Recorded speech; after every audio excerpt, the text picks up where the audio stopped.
great friend and a much valued member or supporter of Libyan studies. He's a trustee of our organisation of BILNAS. He's an honorary member of council, and he holds a professorship at the Ivy League University of Columbia in New York. Amongst other honours, he's a fellow of the Royal Society of Literature and an honorary fellow of the Royal Academy of Arts in London. But he is, of course, best known for his writings. His much-acclaimed first novel, In the Country of Men, this was shortlisted for the Man Booker Prize and the Guardian First Book Award, and went on to win numerous international plaudits, including the Royal Society of Literature Ondaatje Prize and a Commonwealth First Book Award. This was followed by his second novel, Anatomy of a Disappearance, which was published to great critical success. But he is probably most famous for his prize-winning memoir, The Return, published in 2016. It received the prestigious Pulitzer Prize, as well as numerous international awards, including the Stein Award and the Prix du Livre, Etranger, and many others. And it was one of the New York Times top 10 books of that year. Anyway, tonight, Hisham is here to talk to us about his latest book, My Friends, already the winner of this year's Orwell Prize for Political Fiction, which is, to my mind, a wonderfully moving and compelling story of three individuals forced into exile from Libya and how their friendships grew, and how historical events, including the infamous shootings outside the Libyan embassy in London, which I remember, intervened to change the course of their lives. So please give a very warm welcome to Hisham Matar.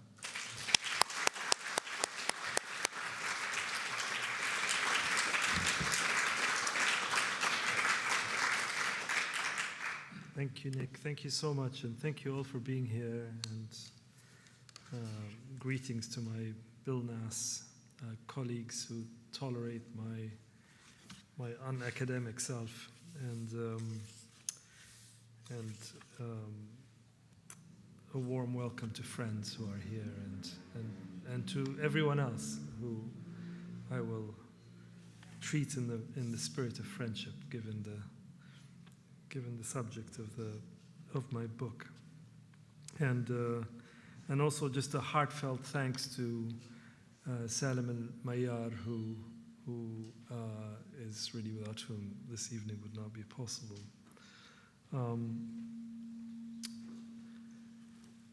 This novel started really quite a long time ago in my head, and it started in the way that most books start, in shadows and paradoxically outside of language. I used to think that people sat down to write a book when they have attained the language for it, when they have mastered the experience or whatever it is that they want to write about. And knowledge, that to write, in other words, is to project your command over a subject. Writing is an exercise of authority, so that word author really does connect to the word authority, and so on. I had these notions that I didn't think about critically or even consciously, but I somehow assumed as a reader that that's the case. That when I pick up a book that I love and can't quite comprehend how it might have come together, like To the Lighthouse, or The Brothers Karamazov, or maybe even something very delicate and you know, maybe even seemingly less mysterious, like The Sun Also Rises, etc. You know, books that have somehow affected me. I, as I was reading them, believed that the person that really knows this book better than anyone can is the person who wrote it, because they are the author, the authority on it. But as I started to write, I discovered actually that the picture is a bit more complicated than that.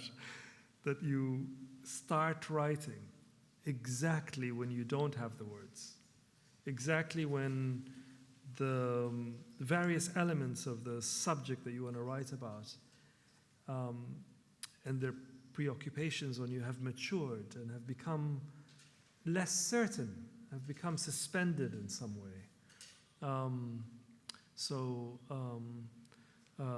Then the need really arises that you must find the words, you must find the language, the tone, the rhythm for it. And you must construct it in such a way so as to allow the thing to emerge not only in meaning, in sound, but also through the silences between those sentences and between those words.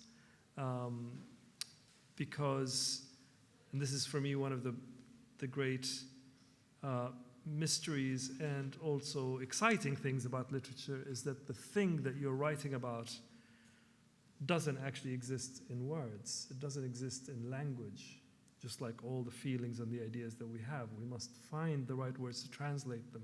So part of what you're doing in prose is you're trying to find the right words to express the unsayable, but you're also trying to create the right atmosphere, the right sort of silence that would conjure it up in the minds of the reader. All of these things are part of why this work for me is inexhaustibly interesting.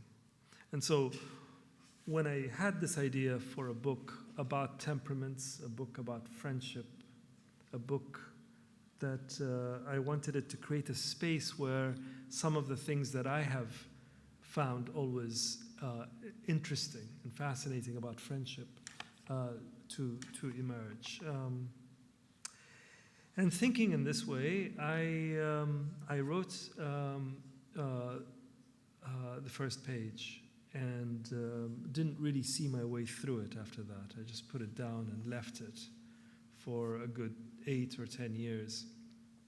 And the reason I did that is partly because I realized that the book is interested in things that were too close to me. So my protagonists pass through, as Nick said in his lovely introduction, they pass through the infamous shooting in front of the Libyan embassy. Then was on St. James's Square, very close to here. In fact, coming here, I walked through it. I, like many people, have been affected by that event, and let's be clear, I'm nowhere near as affected as the people who were present. But I often avoid going through that square. It's not a place that in fact, it's one of the reasons why I don't go to the London Library, which I really adore, but it's in the wrong place. So if you know somebody at the London Library, please convince them to move it somewhere else, just for my benefit. And so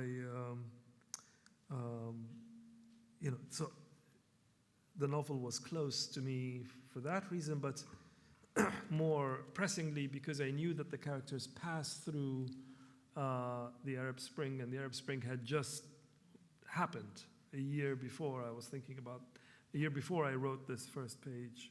So it all felt too soon, and I needed to wait for time to pass. So what I thought today, what I might do, if that sounds like a good idea, if it doesn't, do say. I think it's good practice to object. It's very good practice. I encourage it. But what I thought I might do is I will read to you from the beginning, and then maybe read a couple of other passages further into the book, and then we could have a conversation. We can welcome your questions. So that page that I wrote still remains the opening of the book.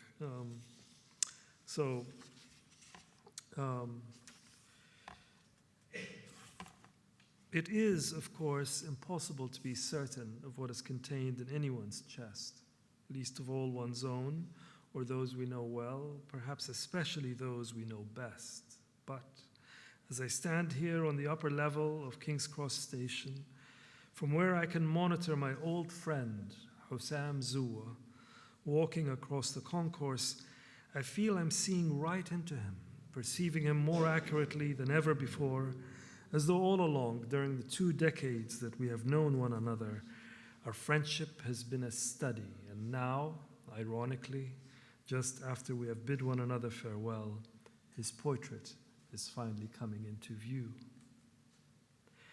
And perhaps this is the natural way of things, that when a friendship comes to an inexplicable end, or wanes, or simply dissolves into nothing, the change we experience at that moment seems inevitable, a destiny that was all along approaching, like someone walking towards us from a great distance, recognizable only when it is too late to turn away.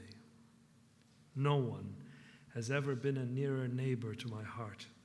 I'm convinced as I watch him go to his train for Paris, that city where the two of us first met so long ago and in the most unlikely way, that he is carrying, right where the rib cages meet, an invisible burden, one, I believe, I can discern from this distance. When he still lived here in London, hardly a week would pass without us taking a walk either through the park or along the river. We sometimes got into a debate, usually concerning an obscure literary question. Arguments that, perhaps like all arguments, concealed deeper disagreements. I would sometimes, to my regret, for the gesture has always displeased me, tap my forefinger on his chest and let my palm rest there for a fleeting moment, as though to keep whatever it was that I believed I had placed there stable. And I would, once again, take note of the distinct pattern of his ribs, the strange way his bones protruded, as if in constant expectation of an attack. He does not know that I am still here. He thinks I have left, rushed off to the dinner engagement I told him I was already late for. I'm not sure why I lied. "Who are you eating with?" he asked. "No one you know," I said. He looked at me then as if we had already parted ways and the present was the past, I standing at the shore and he on board the ship sailing into the future. That burden in the chest, I can see, has rolled his shoulders back a little, causing his hips to fall forward so as to compensate and stop him falling at the slightest push face first. And yet, he does look from this distance like a man possessed by action, moving forward, determined to enter his new life. These past years, since 2011, since the Libyan revolution and all that had followed it, the countless failures and missed opportunities, the kidnappings and assassinations, the civil war, entire neighborhoods flattened, the rule of militias, changed Hisham. Evidence of this was in his posture, but also in his features, the soft tremble in the hands perceptible each time he brought a cigarette to his mouth, the doubt around the eyes, the cautious climate in them, and a face like a landscape liable to bad weather.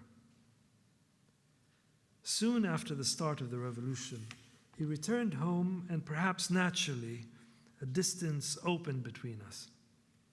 On the rare occasions he visited London, we were easy in one another's company, but less full-hearted somehow. I'm sure he too noticed the shift. Sometimes he stayed with me, sleeping on the sofa in my studio flat, sharing the same room where we could speak in the dark till one of us fell asleep. Most of the time, though, he got a room at a small hotel in Paddington. We would meet there in the neighborhood, arranged around the train station, which fills the surrounding streets with a transitory air, made us both feel like visitors and accentuated the sense that our friendship had become a replica of what it had once been, when he lived here and we shared the city the way honest laborers share tools. But now, when he spoke, he often looked away, giving the impression that he was thinking aloud or involved in a conversation with himself. And when I was telling him a story, I would notice myself leaning forward slightly and catch an almost querulous tone in my voice, as though I were trying to convince him of an unlikely proposition. No one is more capable of falsities, nor as requiring of them, than those who wish never to part ways.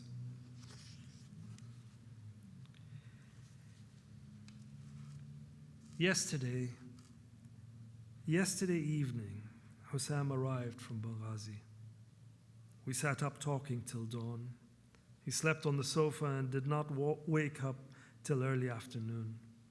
We had to leave immediately for St. Pancras Station, where he was to take the train to Paris, to spend 2 nights there and then fly to San Francisco. London was the place where he had lived. I must see you, the text he sent from Benghazi read, before I go to the ever, ever after. Paris was where 21 years ago, when he was just young enough to sustain the fantasy of self-invention, he had lived for an interlude. I want to see it one last time. He said this yesterday, just as we entered my flat. I had gone to collect him from the airport, and the whole way home on the tube from Heathrow to Shepherd's Bush, he spoke in English, of little else apart from his new life in America. He did not say anything about the last 5 years he had spent in Libya, when that was all I hoped to hear about. It's mad. I am as surprised as you are. I mean, to plan to live indefinitely in a country I've never been to before, in a house I've never seen, one my father bought on a whim during a work trip when he was young, long before I was born. And now I am intending to bring up my child there, in America. After a little pause, during which the train bulleted through the tunnel, he said, "Poor man," referring to his father. As the station passed and the doors opened and closed and passengers left and new ones got on, he told me what he had told me before about how his father had fallen for Northern California. He planned to go there every summer, he said, only to then be barred from travel altogether and for the rest of his life. Here, Hisham laughed, and I felt obliged to join in. A young family were now sitting across the aisle from us. The man was black and handsome, with a mild, defiant look in his eyes. The woman was white and blonde, speaking in near whispers to her son beside her. The boy looked about 9 years old, with a ball of curly hair that doubled his head in size and held the light in shades of brown and gold. His mother would occasionally pass her fingers through it. He stood facing us, the boy, with a hand on each parent's knee. He swayed a little as the train moved. There was something slightly performative about them. They knew that they were a beautiful family. The 3 of them let their eyes rest on us and seemed to be tuning in to what Hisham was saying. He often had this effect on people. Can you imagine, he went on, a house bought on impulse only to live the rest of your life unable to see it? Even in the hardest of times, he refused to rent it until Point Reyes, that was the nearby town, became allegorical, a byword for the lost and impossible, my family's Atlantis. We rose above the ground, and the carriage was filled with light. The beautiful family glanced at the view that passed outside the window behind us. Having shipped all his belongings to California, Hisham was traveling lightly. I recognized the old bag, small, blue, and battered. It was the same one he had used when he moved back from Paris, and later when he would go with Claire, his girlfriend, to swim in the River Dart in Devon, as they both liked to do from time to time. Seeing the familiar object made me long for those old days when Hisham lived in London, and for a good while in the flat beneath me, which occupied the entire ground floor of the mid-terraced house, with an uncared-for garden in the back. My bedroom was directly above their sitting room, and many nights I fell asleep to the soft murmurings of his and Claire's voices. Things had moved naturally. Hisham had returned to London, and the flat below was available. He hesitated at first, and I knew not to push. The low rent sealed it. A little while later, Claire moved in. She was Irish, gentle, clever, and with a hard edge that made it clear that you did not have to worry about her, that the last thing she wanted was your concern. I remember once we were waiting for her at a cafe, and she was late. Hisham kept checking his phone. I asked if he was worried. He looked genuinely baffled. Worried, he said. I never worry about Claire. They had met at Trinity College, Dublin, where Hisham was reading English and Claire history. She liked to remind us that she, too, was an exile here.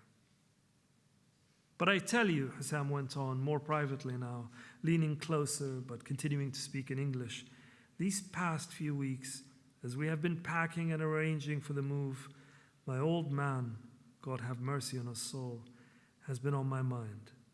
I know it sounds crazy, but I'm convinced he knew this moment would come, that his black sheep, the son who, he had told my mother, was destined either to achieve great things or else to be a complete failure, might one day turn his back on everything and go to America, the country from where people never return. We reached our station, and walking to the address where he had once lived, he remarked on some of the changes that had taken place since the last time he had visited.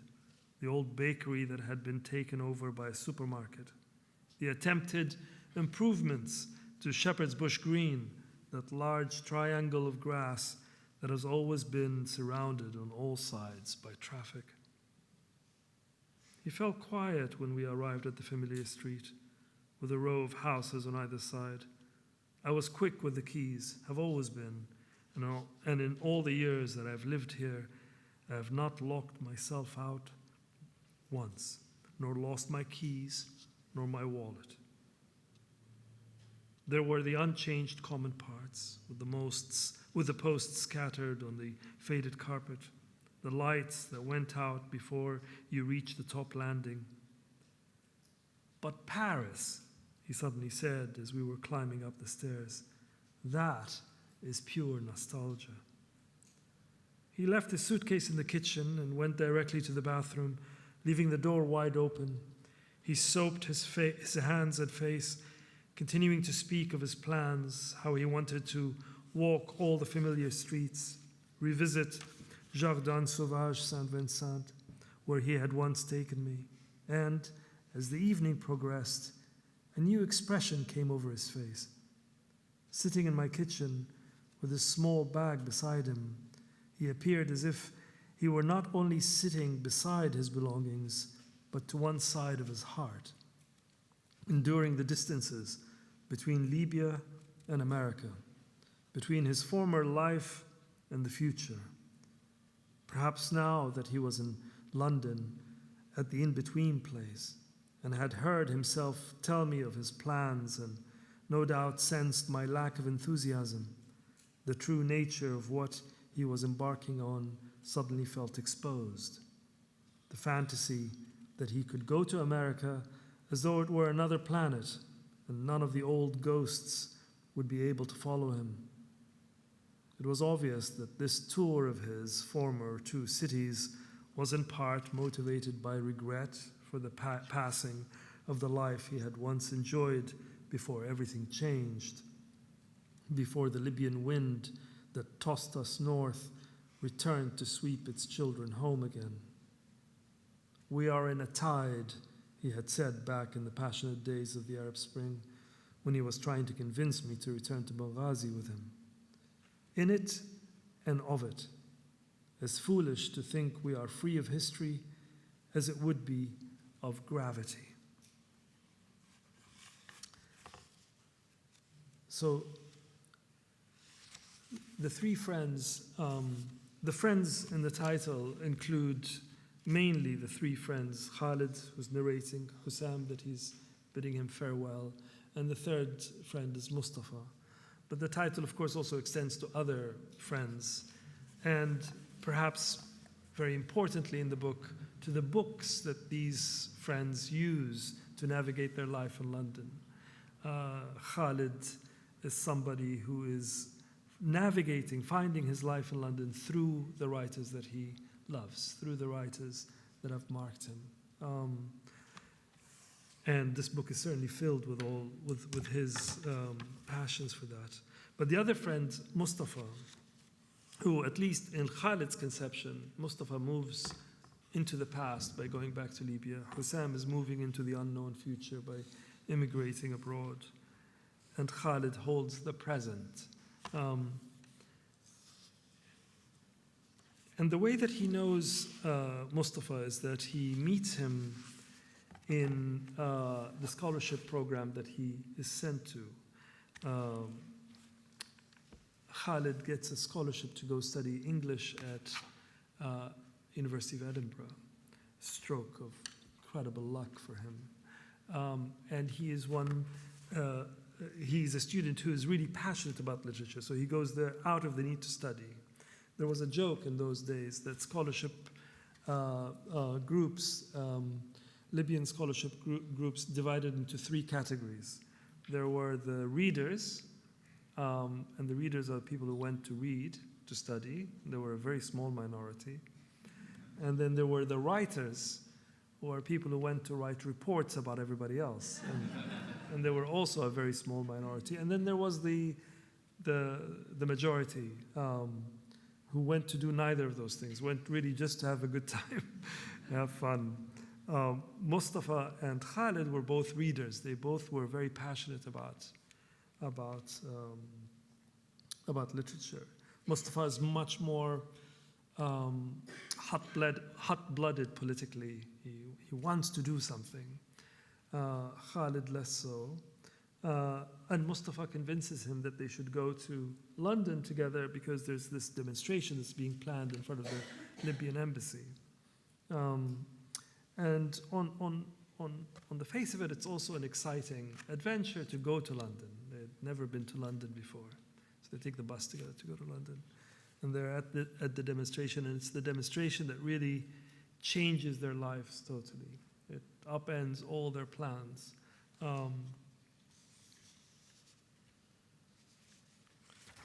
So I'll read a couple of pages from that.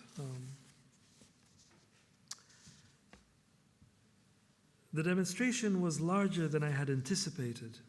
They stay in this hotel in Soho, they're exploring things, they're enjoying the city, and they're finding their way to St. James's Square and lose their way and find it again. And in one moment, when they keep losing their way, Khalid is having this fantasy in his head that they will never find it. And they will always be saying, yes, no, we were going, but but they do find it. And this is the moment they enter the square, and Mustafa has been keen that they get balaclavas because you have to conceal your identity because you're going to go back and study and go back home and so on. So they get these balaclavas, put them on, and walk into the square. The demonstration was larger than I had anticipated. It appeared as solid and insurmountable as a brick wall. See, didn't I tell you? Mustafa said with a quiver in his voice, referring to the fact that everyone taking part was masked. Several journalists were already present, with television cameras assembled and pointed at the crowd. Why are they here, I wondered. After all, Libya is a small country. Who cares about a bunch of students demonstrating in front of its London embassy? Mustafa grabbed hold of my arm and pulled me along. I remember thinking, He needs to calm down. I must tell him to calm down. One of the masked protesters began walking towards us. There was something confrontational about the way he moved, as if expecting a fight. "It's excellent, brothers," he shouted above the noise, "that you are here. It's our duty," Mustafa replied, thickening his Benghazi accent. But the man remained there, his eyes on me now. "Yes," I said, "our duty." He shook our hands with great force and led us to a stack of placards on the pavement. We selected our slogans and pushed our way into the crowd. There was little resistance, and we soon found ourselves standing against the barriers. Strange, I thought, that we both should feel the need to prove our commitment, given that no one could tell who we were, and therefore no one could blame us for turning up late or accuse us of half-heartedness. Our names were protected.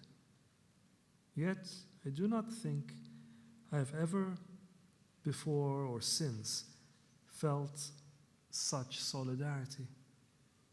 The distinctions between those of us and the crowd fell away. I remember wanting to live more like this. A few police officers mingled in the mid-gap between us and the embassy building. One of them was a woman. I remember being surprised by how young she looked, nearly as young as we were, I thought. We chanted our slogans in Arabic, fragmented and at such a low volume that I imagined our English witnesses might think we were engaged in some collective lament. I looked about me and Mustafa was not there. He had drifted 3 or 4 rows back, gazing up at the surrounding buildings. I called to him and heard the panic in my voice. He swam through the thick grove of figures and came right behind me. For a moment, I was not sure it was actually him. Whether to anchor himself or to reassure me, he placed his hand on my shoulder. We should leave, I thought, and thought it for the first time on his behalf. His hand moved to the middle of my upper back, right in between the shoulder blades. I remembered what he told me of his father's dark moods, how, as a boy, crouched in his hiding place, he would listen to his old man searching for him with an urgent breath. The windows of the embassy were shut, and the early spring green treetops in the square and the blueness of the sky reflected inexactly against the uneven glass. Walbrook, that's his professor at Edinburgh, Walbrook had explained this to me, that in the old days glass was not set but rolled out in sheets, which resulted in the imperfect surface. 3 men stood a couple of steps behind the first floor window. They looked interchangeable and dressed in dark colors, their forms appeared like cutouts. They were laughing, but then it was clear that they were not laughing at all, but arguing and doing so violently. Several others around me took notice. Someone said, not too loudly, "Fuck them," and that inspired a brief and gloomy confidence. We began to stir, coiling within our own mass. Mustafa took his hand off my back and wrapped it tightly around my arm, just above the elbow, and began to steer me through the restless crowd. When I looked back at him, his eyes were unrecognizable. Bodies pressed against me from all sides now. They smelled familiar. Their mothers, too, I assumed, had placed small bottles of orange blossom and frankincense in their suitcases. Like me, they also disliked the old-fashioned scents and never used them. But, also like me, out of love or longing for their mothers, They had buried the perfumes deep in among their clothes in the wardrobe, where slowly their scent permeated the garments and the air around them. The three men were now standing immediately behind the window pane, egging one another on. Whatever it was that they were discussing had turned into a dare. They faced us. One of them tried to open the sash window, but it would not budge. Another had a go, and the lower panel came up unwillingly in starts and stood open.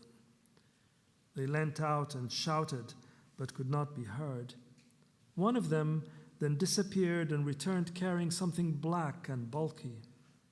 It was only after he had pointed it in our direction that I realized what it was. "They won't dare," Mustafa said, shaking my arm. Then he shouted at the top of his voice to all those around us, "Hold your places." The ridiculousness of that phrase was like a stone falling into my mind. My thoughts rippled and my knees began to tremble. Mustafa shook my arm again, and I could not tell whether he wanted us to leave or if he was telling me to go forwards. "Hold your places," he shouted again. But this time his voice sounded like a stretched wire about to snap. I wanted to shut myself in. I was a house that had been left wide open.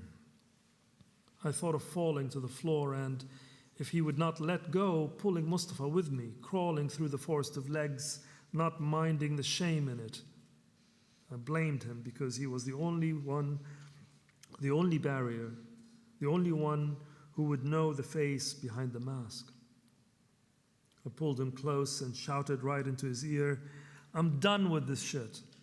But then, before he could respond, I could hear my own voice scream, louder than I ever thought possible, the name of our country, over and over.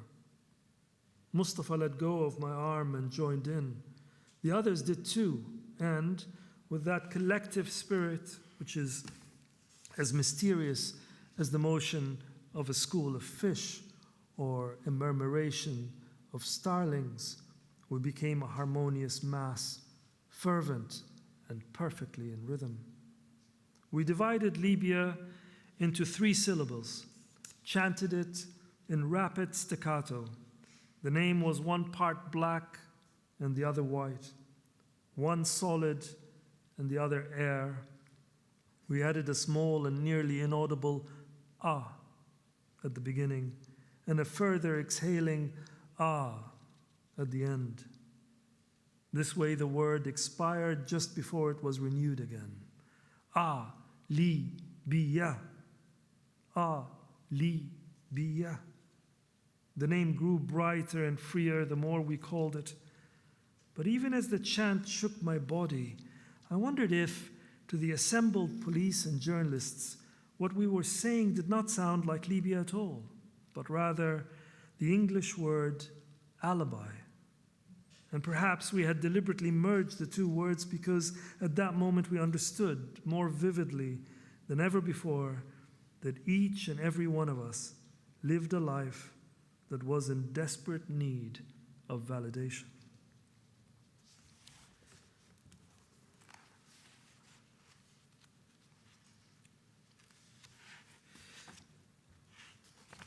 Without trying to give too much away from the book, but at one point Mustafa and Hisham both returned to Libya. And Hisham writes these letters, which occupy a lot of the latter part of the book, back to Khalid, reporting on his time there. They are really the way that Khalid feels closest to home is through these letters. And in one of them, Hisham is writing about his mother. And it's really at the moment when Hisham is thinking maybe this is not just a visit, but maybe he might stay because he was falling in love. And falling in love with Malak, who his mother knows very well and likes. Mother never really forgave me for leaving. I often catch her witnessing my reactions. Her maid knows more about her than I could ever know.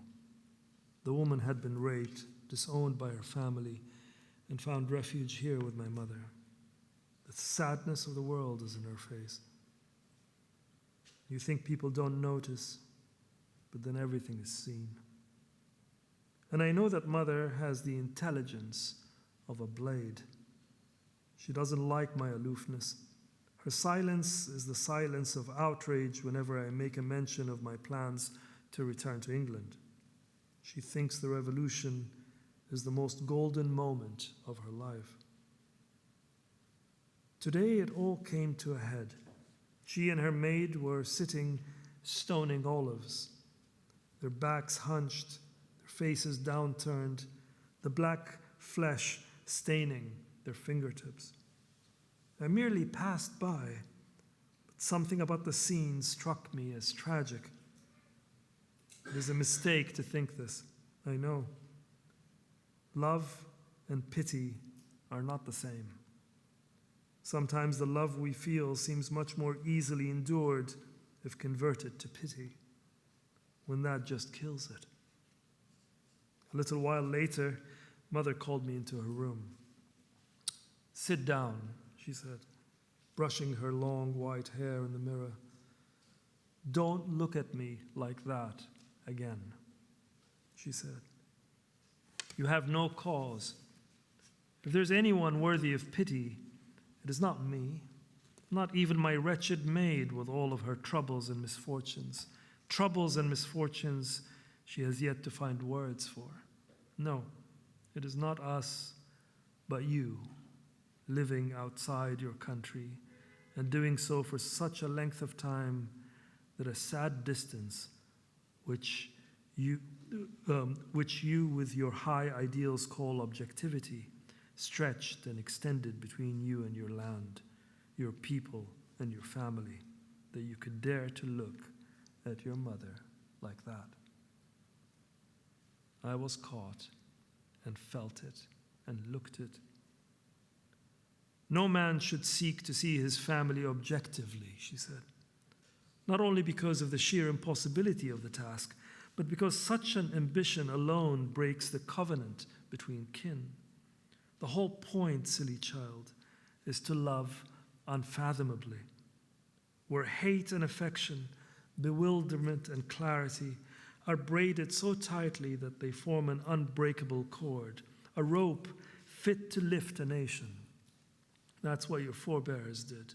And you, it's not your games with the truth, your disregard for God and tradition, but this above all else, lights the fire in my veins. You sit as a stranger would, as a member of the audience, observing, affording yourself the space created by that objectivity of yours, which is nothing but a cold and empty courtyard, a sad and abandoned place, in order to watch from a distance. Watch, then, as we lift our loads, as if you were the master and we the slaves. For the point about this life, my boy, is not to be good or wise, but to be human, not to show the rest of us up." She turned and faced me, asked me what I thought of Malak, and when she saw my face, she smiled. There is a joy to be taken in one's aging mother, a joy in seeing her, a joy in seeing her power, that is possible with time, frail as we get. And her smile then, Khalid, after everything that she said, broke me, made my heart give way. She could see it too and laughed. We both laughed. "You're my eyes," she said. "It's wonderful to have children." "Frightening," I told her. To my surprise, she did not dispute that. Instead, she said, "At first I thought to be a parent, you have to be an idealist. Then I learned that to be a parent is to be continually coming up against everything that is not ideal about you." I wanted to read you that because I wanted to sort of give you a sense of some of the things that these characters are thinking about, about the past and the future, possibility of return, about the accusations they face, and the fantasies they function under. So maybe this is a good moment for questions. No need to clap, really. No need to clap. No.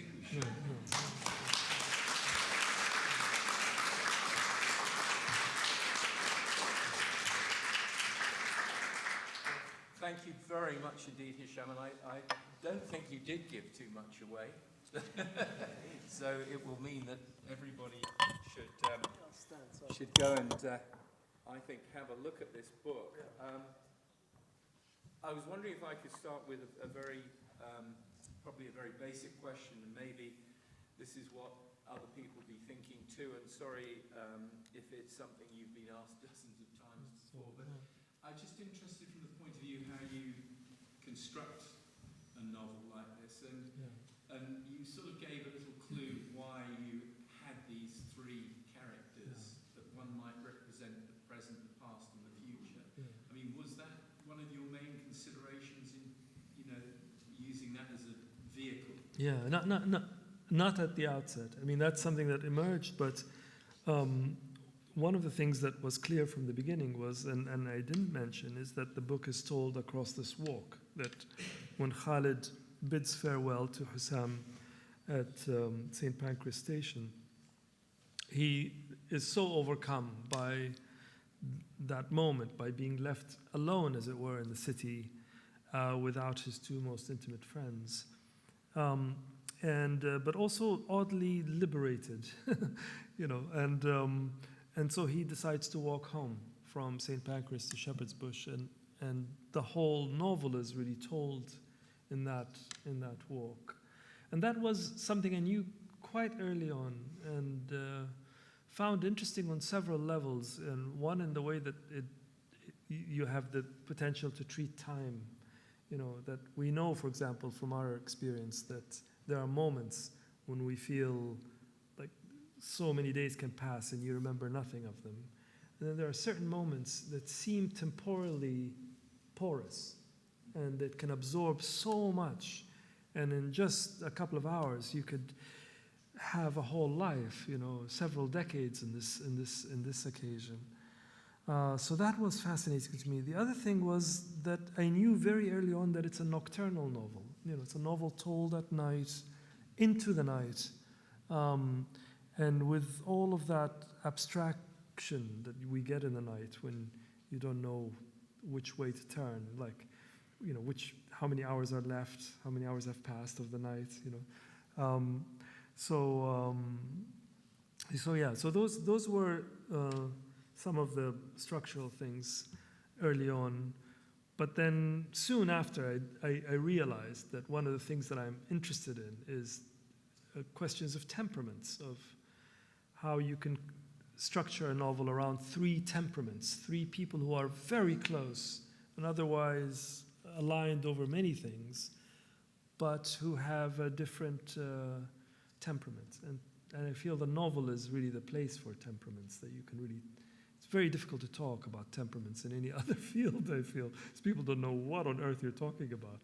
But we know from our lived experience, we know that people come with their temperaments, They have their own color and their own pace that excites certain things and maybe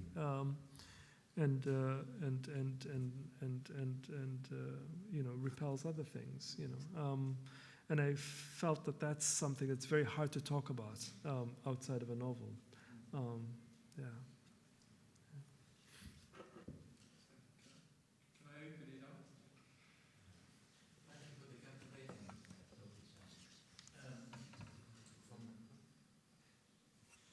Hello. Hi. Is this clearer, yeah? Yeah. Thank you for the captivating talk, Hisham. From the outset, one fails not to notice the linguistic capabilities, the narrative, the prose, the descriptions, the meticulous choice of wording. It's a mesmerizing package, to say the least. The fluency and everything about it. My question would be, have you undertaken any training or exercises to possess such a great command upon the English language? Thank you. And what advice would you give to, fresh students and as a non-native speaker, Yeah, And when I mentioned that, Edward Said comes to mind, Joseph Conrad, and so on and so forth. Yeah. Joseph Conrad is very present in this book. He's one of the writers that Khaled thinks about a lot.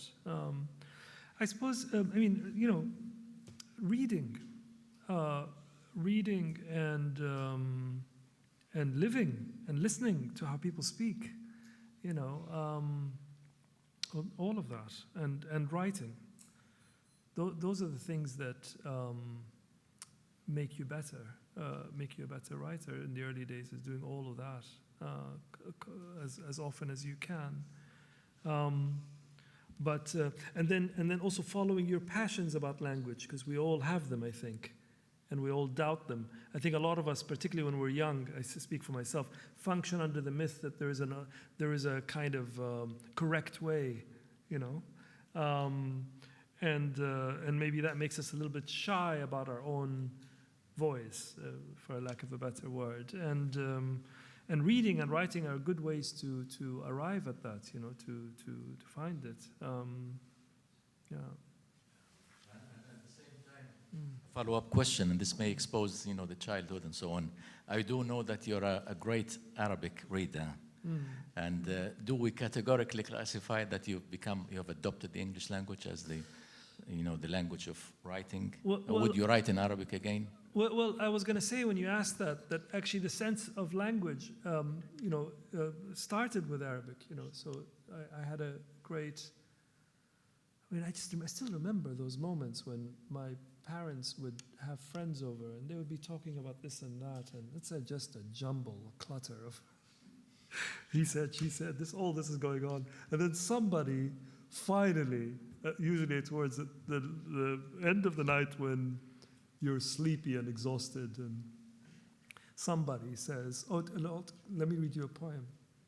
And I remember how the air would change, in the room. Everything would just stop, and wonderful. That was a clue also. But no, I've been living in the English language, writing in it, reading in it pretty much since I was 11. So I can't imagine writing in any other language, but I didn't imagine this either, so who knows? But yeah. Yes. Hello.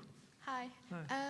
Following up on that question about language, but I'm thinking more in terms of space. Right? So we have Libya, we have London, and we have New York, let's say these three cities. And these, I suppose, the places engage with languages very differently, whether you think in terms of Arabic or English. And I was wondering whether sort of like when you were constructing the subjects of your characters, these friends, did this kind of combination, different ways of using language inform how you constructed their subjects?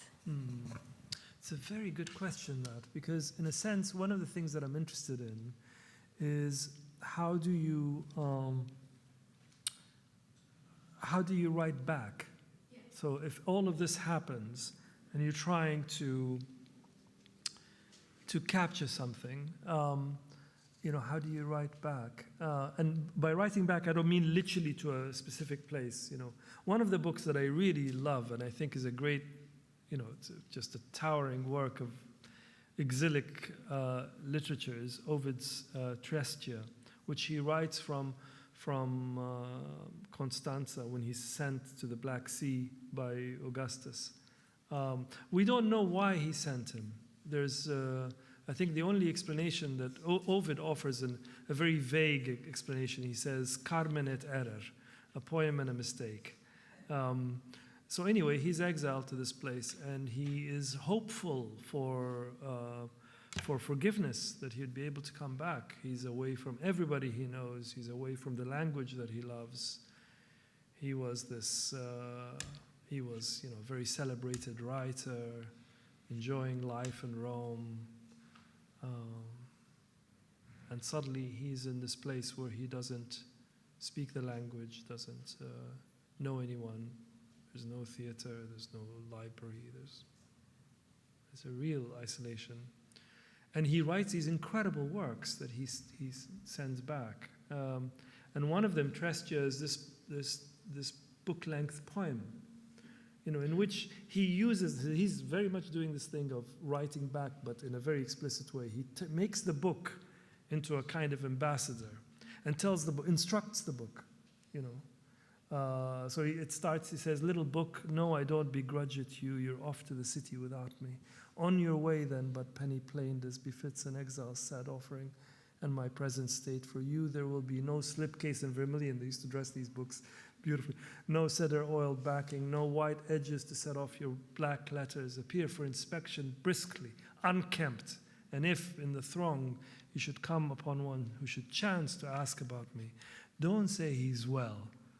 Say he lives by the grace of the gods. For the rest, remain silent." And the book carries on like this, all these instructions for the book, what to do, what not to do, what to say, what not to say. And it ends with this beautiful sort of love letter to his wife, really, And but of course, the book doesn't hold its tongue. The book does its own thing. And this relationship between all of your commanding features, or commanding intentions, and what the book does is something I've always found interesting. That you are really, or at least the ambition is, that you're creating an object that has moving parts that move in ways that aren't always foreseen or predictable to you, fully at least. Doesn't mean that you're being careless in its construction, the opposite, in fact. But this dynamism, I think, is something that I'm interested in. That's why I'm always baffled when somebody says, "Haven't you thought about writing a book about this?" It's a good question, but it's the wrong question because it assumes that I am driving the train. Whereas actually most of the time, the first half of the book, I am trying to figure out the nature of this vehicle. What is it? What its voice? What its taste? What are the things that it's going to want? Because it does feel like it comes with its character or attitude. And then the second half, which is really the fun part, is when you feel that you are sort of in service of it. All you're doing, at its best, I don't want to give you the wrong impression. Most of the time it's a struggle, but there are moments when it's going very well and you feel as though all you're really doing is just steering it a bit, just like without doing very little, that it has its own character, So, sorry, it's a long, vague answer to a very good question.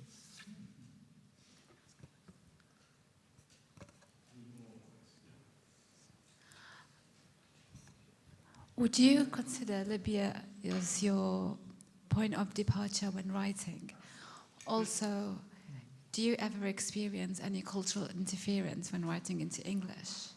Any cultural interference? Yes, from Arabic to English.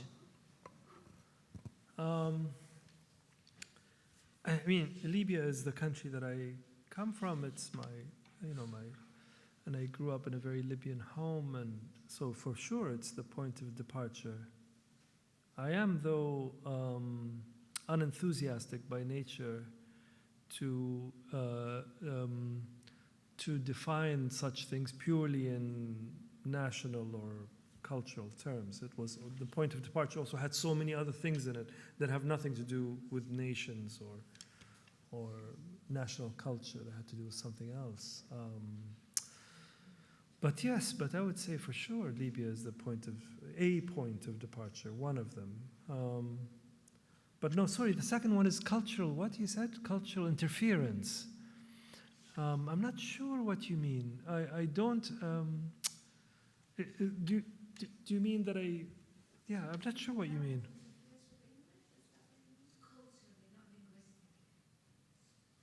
That my Arabic culture or Libyan culture is interfering with something I'm doing?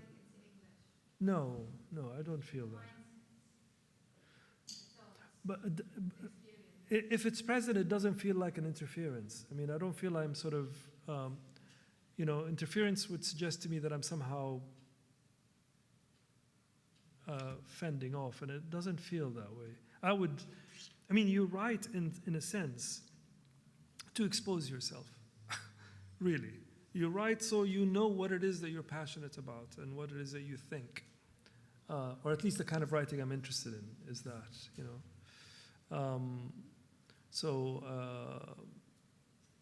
Yeah, thank you. Yes, okay. Yeah. Thank you for your lectures. My name is Mohammed Bagmadani. Yeah, marhab. And I'm the editor of Maghreb Review. Yeah. 5 years ago, I did a special issue of Maghreb Review on Maghrebi literature.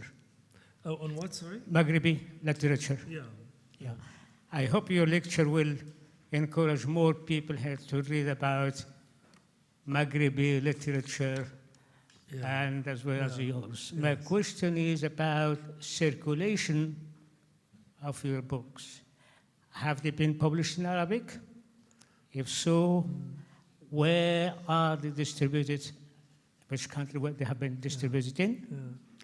I travel a lot in North Africa, and I find it quite hard to see even Algerian novelists distributed in Morocco or Tunisians. Yeah. Special distribution is hard. Yeah. No, it's And the other issue or the other question I have, how many of your friends you have described are still alive those days in the conflict in Libya? well, in the book, it's a work of fiction, so these people have made them up.